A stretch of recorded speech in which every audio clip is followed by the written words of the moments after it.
What is up, everybody? So Gate Crash comes out in 2 weeks, February 1st, I believe. That said, it's time to start play testing. Um, we have got maybe, oh shit, what did I do here? We got maybe half of the, like 120 or so cards of the set have already been spoiled. So we can take a look at a couple of things, couple of the ideas that are present. I don't have all of the spoilers as cards on my cockatrice so far. I mean, this is up to a couple days ago, so there's no there's some cards that aren't already in here that are influential for Boros. So whenever a new set comes out for standard, typically I would assume that the first few weeks of the set, the best thing to run is aggressive decks because they're just the most consistent, in the entire format. You don't know what's going to be played.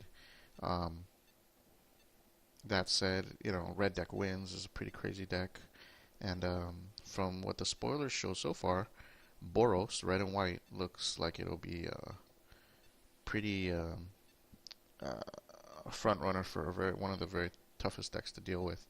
Um, so we're going to take a look at a couple cards. One card that is not mentioned here is True Fire Paladin, and it's basically the guild mage for red white. It's one red, one white, 2/2, and has a couple of relevant abilities. One is it gets +2/+0, and the other relevant ability is that it gets double strike.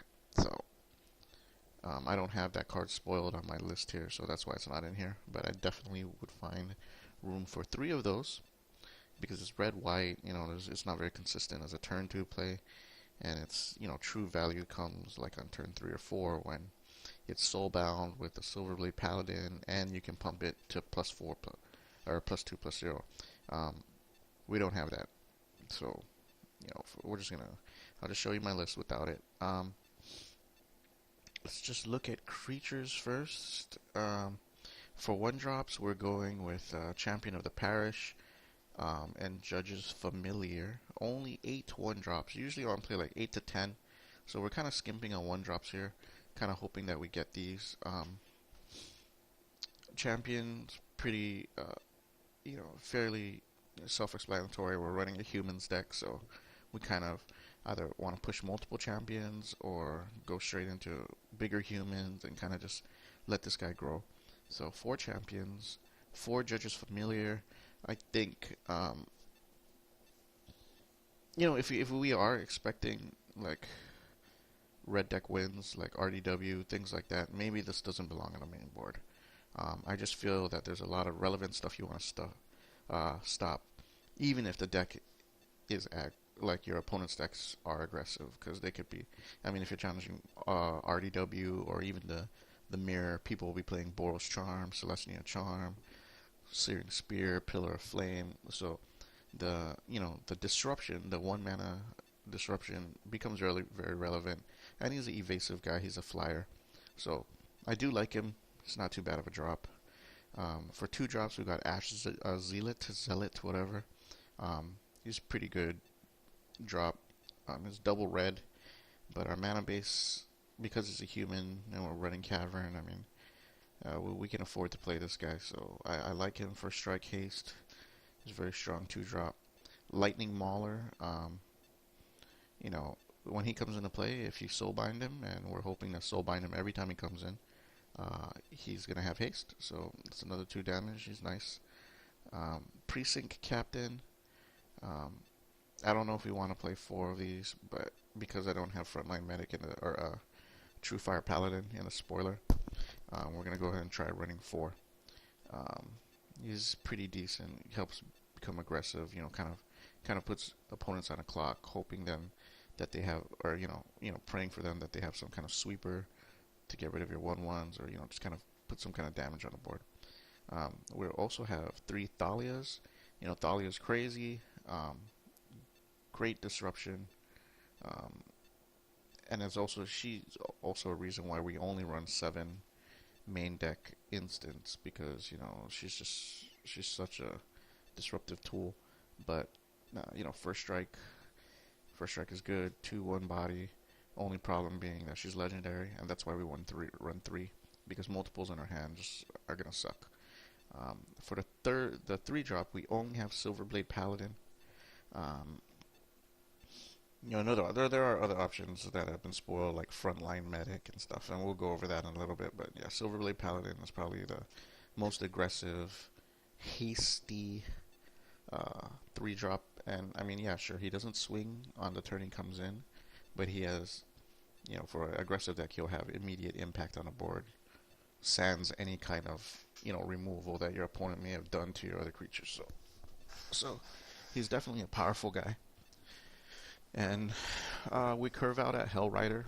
I'm only running 3 just because in real life I don't have a lot of this card, and I don't know if I'm going to be like searching to grab Hell Rider. I don't like playing aggressive aggro decks at all. I don't like playing aggro, but Hell Rider, he's a great card to curve into.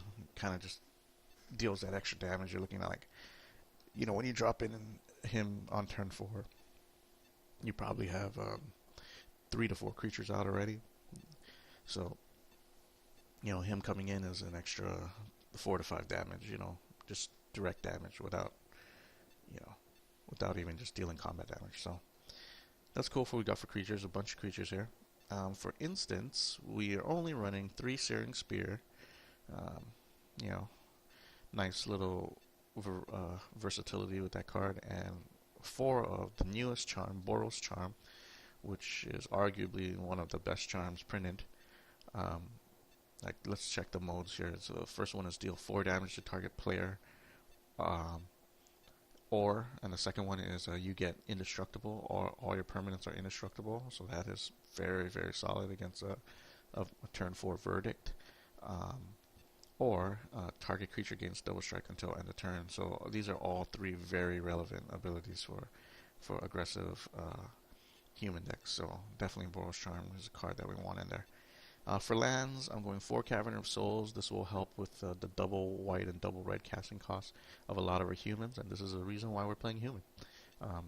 This just keeps our thing very, very consistent. 4 Sacred Foundries, of course. 4 Clifftop Retreats. 1 Slayer Stronghold. This is a card in testing. I mean, there may be other things to use with their mana. I'm not sure, but we'll see. 6 Plains and 4 Mountains. I just think we're a little more. I don't really think this matters. You could play 5/5, but I'm just going with 6 and 4. So 23 lands. Even though our curve is really low, we could probably put more. We could probably drop 1 land, maybe even 2 lands, and then cut out a Hell Rider, add in a little smaller things. Having the 4 or 5 mana on turn 4, turn 5 is not. I guess it could be real. I don't know. We'll see. So anyway, let's look at sideboard real quick. It's very hard to decide a sideboard when you're entering a format where it's brand new. You know nothing about what's in the format, but we could make our respective guesses and assumptions about what we can face. I don't think we're going to see a lot of Thragtusk coming in the beginning, but I do feel that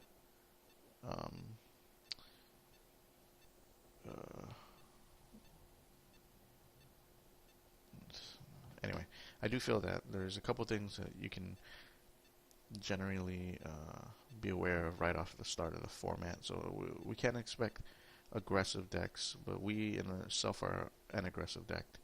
And I actually have no sideboard cards for another aggressive deck. There are options. There's a new Ball Lightning that costs 4 mana, but it has lifelink. You know what I mean? So, that could be relevant, but it's tough to say right now. One of the reasons why is a card called Blind Obedience. You know what? I don't have that in here, and I think I need to. I'm gonna go and add that and change this card out. So one moment, we're gonna make a little change to the sideboard. We're gonna get rid of the Pyreheart Wolves, and I'll put in Blind Obedience. 2, 3. Yeah. Okay. So let's load that deck again. So one of the cards, well, is this card called Blind Obedience, and what it does is it has extort, and extort is a mechanic. Whenever you cast a spell, you may pay white or black, and you gain a life, your opponent loses a life. So this is not, I mean, it's a very small level of sustain, resiliency, but what it does is it's enchantment that artifacts and creatures your opponent control enter the battlefield tapped. So this is very good against red deck wins and very aggressive strategies. It's very good against Boros, and in the aggro mirror, going turn 2 blind obedience um, might build you a lot of time. So in the aggro mirror, I would probably side out Thalia and put in blind obedience in its place. Um, Obviously blind obedience is good against aggressive decks, so you can see probably slower mid-range decks or even control decks that you play against will probably want to play this card against you. So that said, um, having some hate for it in the sideboard is probably a good idea. For me, I've decided to go with War Priest of Thune because it's another relevant body, a 2/2 body, and it'll take care of the enchantment if it's ever to drop. So I got 3 of that. It's just clearly for the Blind Obedience card. Um, One card that really just hoses aggro is a Sphinx's Revelation. Kind of just goes through it, and there's a new card spoiled, Aurelia's Fury, which I'll talk about in a minute. So Frontline Medic is nice because what he does is, he's fits your curve nicely. He's a 3-drop, right? So whenever he attacks with at least 2 other creatures, all your creatures are indestructible this turn. So that means that you can attack into bigger stuff, like Thragtusk, or turn 3 though. So we're talking like pretty early curve anyway. But oftentimes like people can drop like a pretty relevant body on the board, and your guys are weenie. You know what I mean? So maybe one of them might have double strike and the other one might not. So it kind of forces you to. You might lose a guy here or there. From like Medic being indestructible means that turn 4 swing is gonna be pretty decent. You know what I mean? You're not gonna really lose out. But the real kicker is that you can sacrifice him and counter target spell with X in its mana cost unless its controller pays 3. So this is huge in those waning rounds of the deck. Like if it's turn 6, turn 7, and you're near lethal, and a guy hits you with the Sphinx's Revelation, it's just so relevant. But because you're forcing him to pay an extra 3, that becomes a big deal. And then especially when you kind of culminate this with Thalia and Judge's Familiar, if they happen to just stay on the board. So Frontline Medic, very strong sideboard card against control. Also strong against a card that I'm playing, which is Aurelia's Fury. So this is a pretty wild card. This is the Boros X card. Aurelia's Fury deals X damage divided as you choose among any number of target creatures and or players. Tap each creature dealt damage this way, and players dealt damage this way can't cast non-creature spells this turn. So this is a wild, wild card, and this is very good for us too, because everybody hates, playing a strong amount of creatures on the board and getting 5-for-1 by a Supreme Verdict. So what you can do with this card is, against control, you want to kind of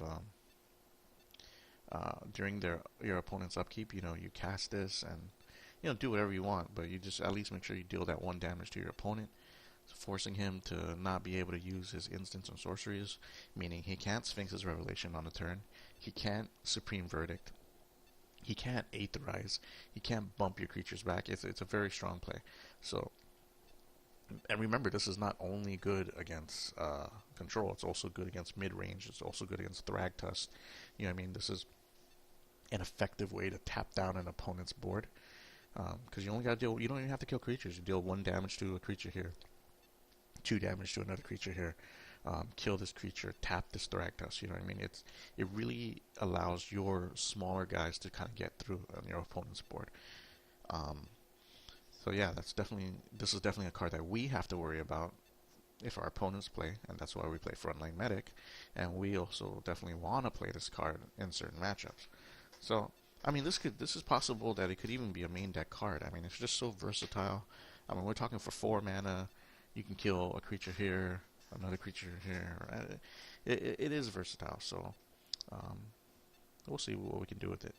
And then lastly, we have Rest in Peace, just to kind of encompass all graveyard scenarios, because we're not recurring anything. Um, I originally had like Dryad Militant in the spot just to have another creature and stay on the tempo, but I think this is Rest in Peace is just way more all-encompassing. It'll take care of um, Reanimator, take care of Esper or whatever decks that want to flash things back. Yeah, I doubt you're going to see Control early. Take care of multiple things, Rancor, multiple things. So this is where we're going, and we're going to play test right now. We'll see how it does.